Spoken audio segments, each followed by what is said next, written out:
주춤한 것처럼 보였던 코로나19가 다시 맹렬한 기세로 확산되고 있습니다. 그리고 무엇보다 아주 엄중한 상황인 것 같습니다. 근데 더 마음이 아프고 씁쓸한 것은 교회가 감염의 통로구시를 하고 있다는 사실이 가장 제 마음을 아프게 합니다.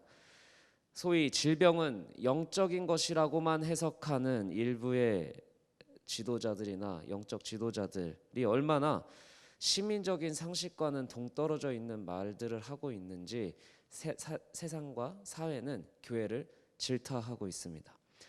그런 사람들을 보면서 세상 사람들은 뭐라고 얘기를 하느냐? 교회는 혹은 기독교인들은 몰상식하다, 비이성적이다, 때로는 반사회적이다까지 말합니다. 몰상식하다, 비이성적이다, 이렇게 세상이 아무리 이야기를 해도 왜 교회에 다니는 사람들의 그 일부라고 이야기하는, 때로는 다수처럼 보이는 그 사람들이 전혀 그런 얘기가 안 들리는 것처럼 할까요? 아니면 오히려 그런 얘기를 들으면 들을수록 왜 그런 행동들을 더 강화하는 것 같이 보일까요?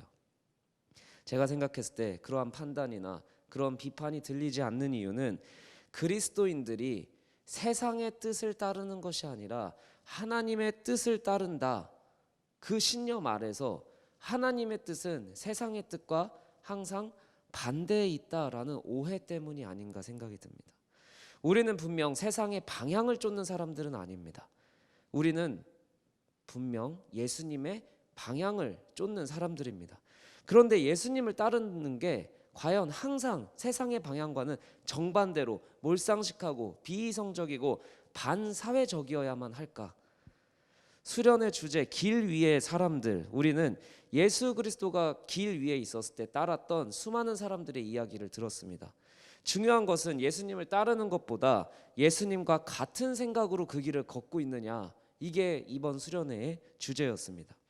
결국 그리스도를 따르는 사람에게 중요한 것은 길을 가는 것보다 어떤 생각을 갖고 길을 가느냐가 중요하다라는 겁니다. 그래서 예수를 따른다라고 하는 사람들은 예수님이 걸어가신 방향과 더불어서 예수님의 생각을 끊임없이 물어야 합니다. 예수님은 이 세상의 가치로 살아가는 사람들에게 하나님의 나라가 왔다라고 선포를 하시고 그 선포하신 하나님의 나라의 질서를 설명해 주셨습니다. 우리가 지난 3달 동안 하나님 나라의 교육해서 같이 배웠었습니다. 그게 바로 팔복이었는데요. 그리고 나서 바로 이어져 나온 내용이 오늘 우리가 함께 읽은 마태복음 5장 13절 16절 말씀입니다. 우리가 세상의 소금이다, 세상의 빛이다 라는 겁니다.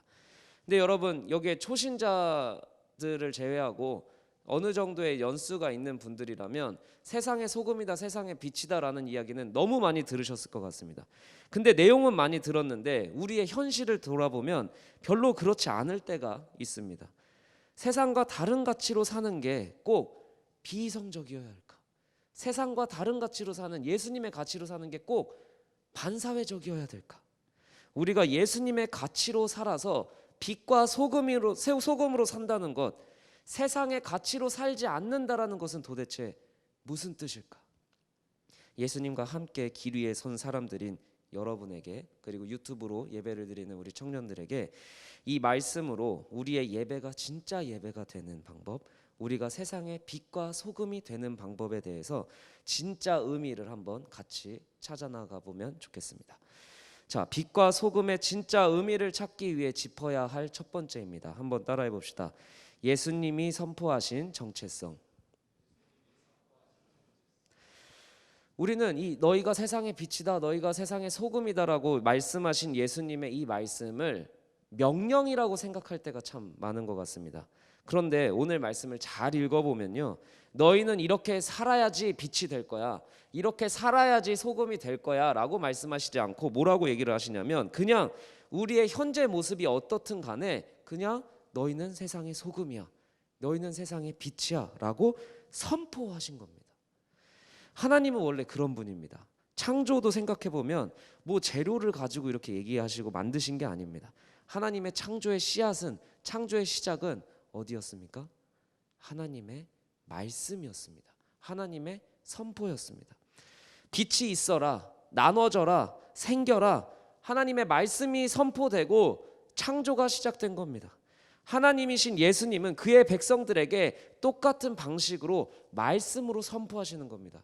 너희는 빛이다, 너희는 소금이다 라고 동일하게 일하고 계신 겁니다. 오늘 이 말씀을 듣는 여러분에게도 동일하게 성령님은 선포하십니다. 이 선포는 열심히 말씀대로 살다 보면 언젠가는 너희가 소금이 될 거야. 교회 열심히 다니고 신앙생활 열심히 하다 보면 언젠가는 빛이 될 거야, 이런 말이 아닙니다. 세상에 창조를 하셨듯이 우리 내면의 정체성을 하나님이 선포하시고 창조하신 겁니다. 지식이나 노력으로 우리가 빛이 될 거라고, 지식이나 노력이나 수양으로 우리가 소금이 될 거라고 이야기하시는 게 아니라 말씀으로 그냥 우리의 정체성을 변화시켜 주시는 겁니다. 근데 이 선포를 하셨다고 해도 여러분 머릿속에 이 얘기를 들으면서 나는 아니야, 상관없는 얘기야 라고 듣는 사람이 있을 수 있습니다. 제발 그러지 않기를 주님의 이름으로 축복합니다. 혹은 이런 사람도 있을 수 있습니다. 나는 빛이 아닌데, 난 소금 아닌데, 그건 믿음 좋은 누군가의 이야기겠지, 내 얘기는 아닌 것 같아. 혹은 예수님이 내 진짜 모습을 잘 모르셔서, 목사님이 내 진짜 숨겨진 모습을 몰라서 저런 얘기 하시네, 내 진짜 모습 알면 저런 말 못 하실 텐데, 빛이 아닌데, 소금이 아닌데 라고 이야기할 수 있습니다. 그런데 그 나는 빛이 아닌데, 나는 소금이 아닌데 라는 그 생각은 너희가 빛이다, 소금이다 라고 선포하신 하나님이 주시는 생각은 분명 아닐 것입니다. 왜? 하나님이 주신 생각은 뭐였죠? 너희는 빛이다, 너희는 소금이다 라는 말씀입니다. 우리가 빛이 되지 않길, 우리가 소금이 되지 않길 원하는, 하나님이 빛이다, 소금이다 선포하신 것과는 전혀 반대의 생각이라는 겁니다. 반대로 생각하면 하나님은 우리에게 빛이다, 소금이다라고 선포하시는데 우리는 그 선포된 말씀을 믿는 게 아니라 그냥 나는 소금이 아니야, 나는 빛이 아니야 라는 내 생각을 여전히 믿고 있는 거랍니다. 그 생각이 진리일까요? 아니면 하나님의 선포가 진리일까요? 그 마음이 틀린 걸까요? 예수님의 말씀이 틀린 걸까요? 믿음은 여기서 시작되는 겁니다. 우리의 생각, 우리의 현실, 우리의 현재 모습, 우리의 경험이 어떻든 간에 그 생각을 버리는 것이 바로 믿음의 시작인 겁니다. 신앙이라는 것은 내 생각을 버리고 고치는 건데, 내가 잘못됐다라고 생각하는 것만 고치는 게 아니라 나 스스로를 한계 짓고, 나 스스로를 제한하고, 나는 아직 준비가 안 되었고 나는 절대 그렇게 될 수가 없어라고 스스로를 깎아내리는 그 생각도, 나 스스로의 부정적인 평가를 내리고 있는 나 자신의 모습도 버려야 된다라는 겁니다. 내 모습을 보면 여전히 변화되지 않은 것 같고, 내가 원수 사랑 못하고 말씀대로 살려고 하는데 안 된다, 어떻게 해야 되지? 라는 생각이 들면서 나는 빛이 아닌데, 난 소금이 아닌데 라고 자꾸 나 스스로를 제한하는 겁니다. 우리의 삶은, 우리의 삶의 정체성은 변화시키는 게 아니라 하나님이 변화시켜 주신 그 정체성이 우리의 삶을 변화시키는 겁니다. 우리는 자꾸 생각을 다르게 해요. 내 삶의 모습이 바뀌면 내 정체성이 바뀔 거라고 생각해요. 아니에요. 예수님은 뭐라고 하셨냐? 내가 너희의 정체성을 바꿨기 때문에 너희의 삶의 모습도 바뀔 것이다 라는 겁니다. 교회란 서로의 얼굴을 보면서 서로 너는 빛이야, 서로 너는 소금이야 라고 말해줄 수 있는 공동체입니다. 그 정체성이 우리의 삶을 변화시키는 겁니다. 우리의 삶이 정체성을 변화시키는 게 아니라 예수님이 변화시켜 주신 정체성이 우리의 삶을 조금씩이라도 변화시킨다라는 겁니다. 자꾸 삶 때문에, 내 지금 현재 모습 때문에 내 정체성을 소금이 아니다, 빛이 아니다라고 속일 필요가 없습니다. 여전히 그런 유혹이 있지만 아닙니다. 여러분은 이미 빛이고 소금입니다. 한번 서로의 얼굴을 바라보면서 여러분들은 빛입니다, 너는 소금입니다 한번 얘기해 봅시다. 유튜브로 참여하는 청년들도 너는 빛이다, 너는 소금이다. 제가 댓글 보고 있거든요. 여러분, 너는 빛이다, 너는 소금이다 라고 댓글로 서로를 얘기해 줍시다. 교회는 서로 빛이야, 소금이야 라고 얘기해 주는 공동체입니다. 스스로 빛이고 스스로 소금이라고 나의 정체성이 변화됐다라고 믿는 것과 동시에 예수님 안에서 형제 자매된 서로를 향해서 너는 빛이야, 너는 소금이야 라고 함께 믿어가는 겁니다. 서로의 얼굴을 바라볼 때 여전히 얼굴은 빛나지 않을 수 있어요. 여전히 소금 같은 모습이 없을 수 있어요. 그러나 너는 빛이야 라고 이야기해 주는 겁니다. 그렇게 다시 자기 정체성을 기억하고 회복하는 곳이 바로 교회입니다. 날마다 확인해야 되는데 그게 안 되니까 교회에 와서라도 잊었던 나의 정체성, 나 빛이었지, 나 소금이었지, 기억하고 다시 회복하는 게 바로 교회의 지체들이 서로를 향해서 해야 할 일입니다. 교회에서 우리는 서로를 향해서 선포해야 되는 겁니다. 너는 빛이야, 너는 소금이야. 여전히 소금 같지 않고 빛 같지 않다 할지라도 믿음으로 선포하고 나의 정체성을 기억하는 겁니다. 자, 두 번째 우리가 회복해야 될 빛과 소금의 진짜 의미입니다. 세상의 대안을 제시하는 정체성. 함께 따라해 봅시다. 세상의 대안을 제시하는 정체성. 그런데 예수님이 그의 백성들에게 너는 소금이야, 너는 빛이야 라고 선포하신 다음에 그 빛과 소금이라고 선포하셨다라는 그 뜻 뒤에는 어떤 의미가 있을까요? 바로 세상은 어둡다, 세상은 썩었다, 세상은 부패했다라는 뜻이 숨겨져 있는 겁니다. 세상이 빛이면 우리가 빛이어도 티가 안 나요. 세상이 어둡기 때문에 우리가 빛일 수 있는 거예요. 세상이 썩고 있기 때문에 소금인 우리가 필요한 거예요. 하나님의 백성들에게 너는 소금이야, 너는 빛이야 라고 이야기하셨다라는 건 하나님이 창조하시고 무너진 그 세계가 어둡고 부패하고 있다라는 뜻입니다. 그런데 오늘날 교회가 잃어버린 모습이 있습니다. 교회를 다니면서도 교회를 그냥 이 정도 수준의 단체로 생각하는 경우가 많습니다. 그냥 교회도 수많은 사회기관들, 조직들 중에 하나야 라고 생각하거나 세상이 못하는 걸 구제가 못하거나 정부가 못하는 것들을 좀 더 도와주는 정도의 역할을 하는 게 교회야 라고 생각하는 것 같습니다. 그러나 여러분, 예수님이 빛과 소금이라고 선포한 교회라는 공동체는 하나님의 피조물들이 마땅히 살아야 되는 그 모습을 먼저 살아내는 모습이 교회입니다. 욕심과 탐욕, 죄로 인해서 어두워지고 부패하고 썩어가고 있는 세상이 아닌 빛과 소금의 정체성을 회복하고 썩지 않게 하고 세상을 밝히는 다른 정체성을 갖고 세상에게 말하는 겁니다. 그렇게 살면 안 돼, 이렇게 살아야 돼. 먼저 그 대안으로 살아내는 게 교회가 가진 진짜 정체성인 겁니다. 빛으로 살아내는 것, 예수님의 말씀이 오라, 여기가 진리야. 세상과 어느 정도의 거리를 두고 어둠 속에서 헤매는 배들을 인도하는 등대의 불빛 같은 역할을 할 수가 있습니다.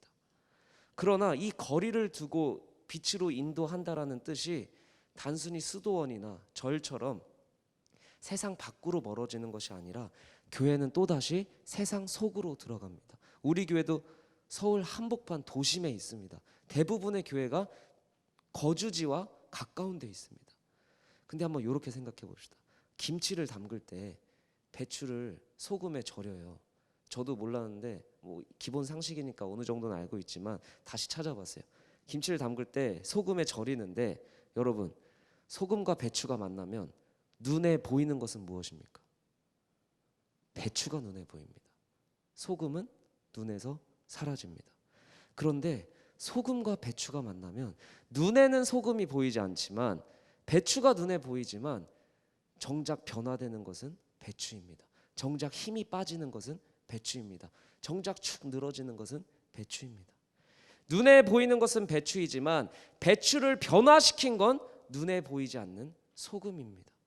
교회의 성도는 그렇게 살아내는 겁니다. 내가 눈에 띄지 않는다 할지라도, 내 이름이 높아지지 않는다 할지라도 어느새 내가 살아가고 있는 공동체, 내가 살아가고 있는 세상에 힘을 뺄 수 있는 힘을 가진 게 바로 소금입니다.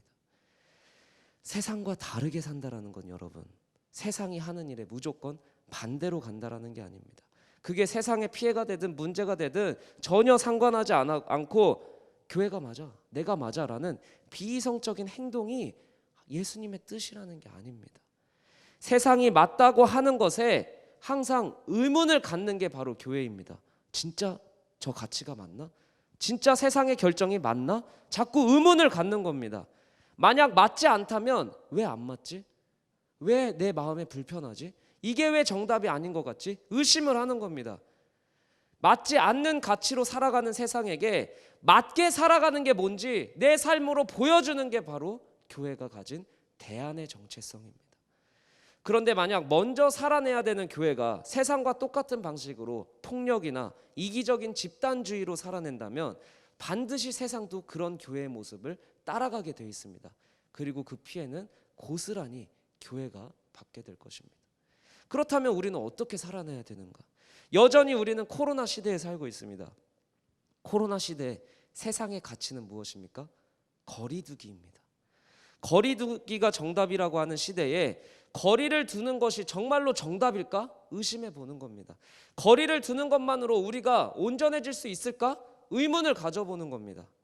그래서 우리는 수련회를 이전에 전혀 없었던 온라인이라는 플랫폼으로 들여보았습니다.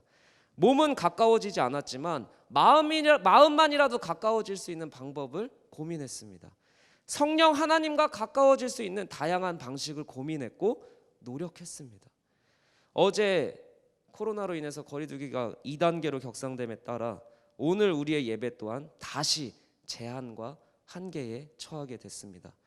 그러나 수련회와 계속되는 온라인 예배에서 끊임없이 우리가 서로가 마음이 가까워지고 성령님과 가까워지는 예배로 우리가 함께 만들어 가야 됩니다. 동시에 거리를 두다 보니까 사회 곳곳에 빈틈이 생기기 시작합니다. 우리가 빛과 소금의 정체성으로 산다는 것은 기꺼이 그 빈틈들을 생각하는 겁니다. 의문을 갖는 겁니다. 진짜 거리가 두면 우리 사회가 온전해지는 걸까? 코로나는 전염이 안 되겠지만 정말 그게 최선의 방책일까? 고민을 하는 겁니다. 그런 고민을 하다 보면 거리를 둠으로써 벌어진 사회의 빈틈들이 보이기 시작합니다. 우리는 빛과 소금이라는 것은 그 빈틈들을 메우는 겁니다. 그게 우리의 기쁨이 되는 것이고 세상을 살리게 되는 것이고 세상을 밝히게 되는 것입니다. 그래서 오늘 이 예배 시간에 몇 가지 아이디어를 제시하려고 합니다. 거리를 두니까 혈액 보유량이 급격하게 위기 단계로 처하게 됩니다. 현재는 관심 단계이지만 코로나가 다시 확산되면서 거리두기가 강화되면 아마 혈액 보유량이 다시 급감할 수 있습니다. 원래는 오늘 예배 후에 함께 헌혈을 하러 가기로 했는데 현재 그러기는 어려운 상태입니다. 그래서 여러분이 지나가다가 혹은 근처에 헌혈의 집에 찾아갔으면 좋겠습니다.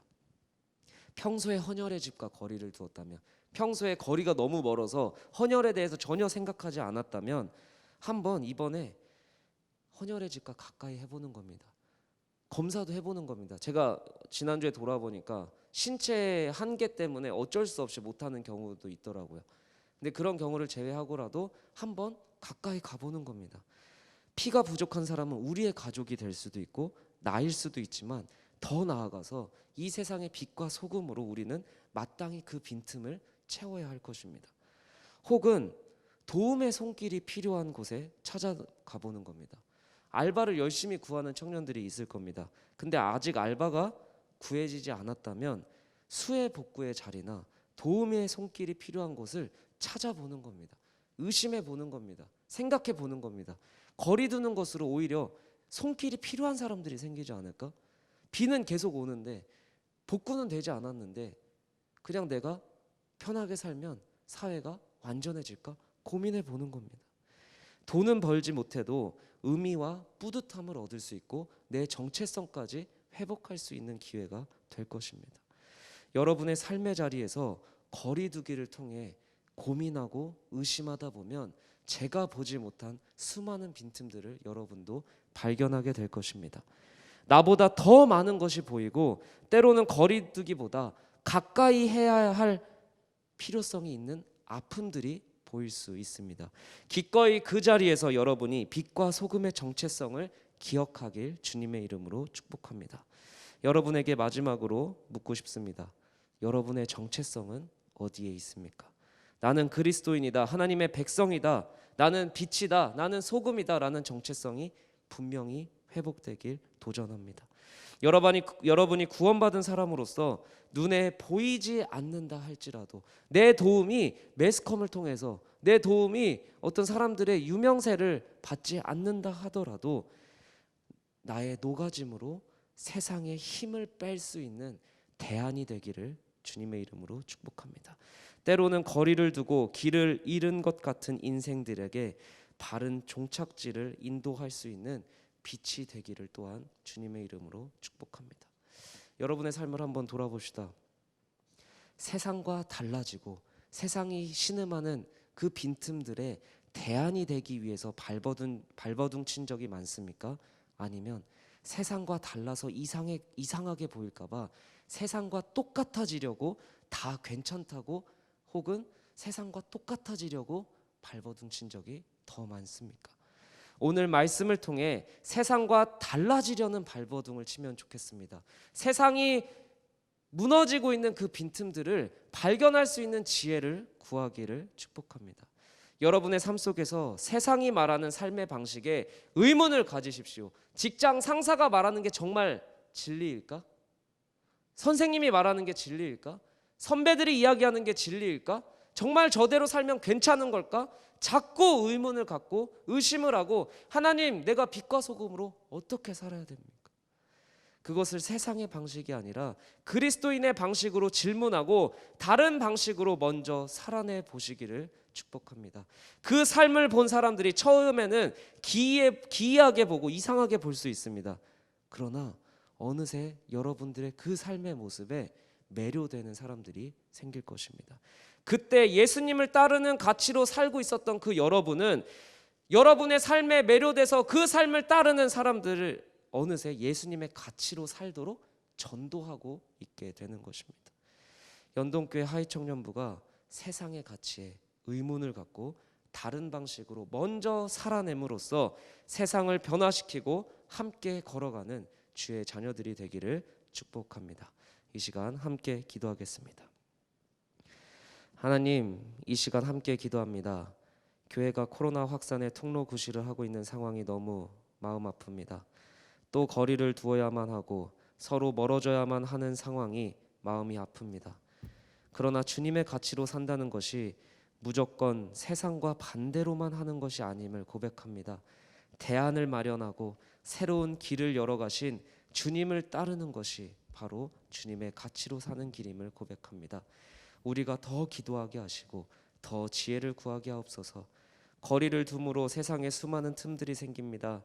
우리를 빛과 소금으로 불러주신 주님, 각자의 삶에서 빛과 소금으로 그 수많은 틈들을 메우게 하옵소서. 거리를 두는 것이 세상을 살리는 것이 아닙니다. 수많은 자영업자들, 문화 종사자들, 직업을 잃는 사람들이 생깁니다. 주님, 그 간격들을 메울 수 있는 지혜와 힘을 교회에 허락하옵소서. 우리가 예배에 모이길 힘쓰는 만큼 세상의 빈틈을 메우는 데 힘쓰게 하옵소서. 그렇게 세상의 빛과 소금으로 살아내게 하옵소서. 먼저 그 길을 걸어가시고 우리의 정체성을 변화시켜 주신 예수 그리스도의 이름으로 기도합니다. 아멘.